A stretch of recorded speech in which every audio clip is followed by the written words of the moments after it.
Alors Michel Heinrich, vous êtes député maire d'Épinal et président de l'agglomération. Qu'est-ce qui vous a lancé dans une aventure industrielle qui n'est pas la spécialité des élus? Nous sommes un territoire très industriel, on le voit à chaque crise, nous souffrons beaucoup. Et bien sûr, nous souhaitons la pérennité des entreprises qui sont sur notre territoire, mais nous voulons enclencher une dynamique nouvelle.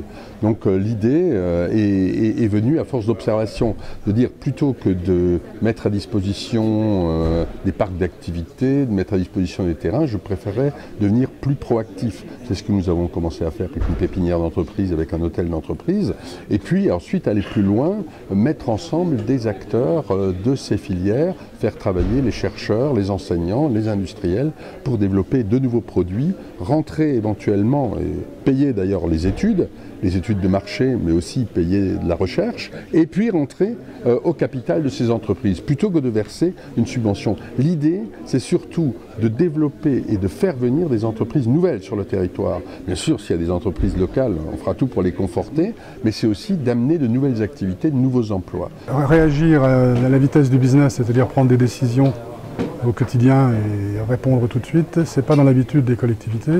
Ça a dû changer le mode de fonctionnement, votre mode de fonctionnement et celui de vos collaborateurs? Oui, certainement. En fait, si vous voulez, j'étais parti d'un constat. Je voyais que souvent, nous avions des processus de décision qui étaient trop longs. Il fallait trouver un système qui permette d'être beaucoup plus réactif.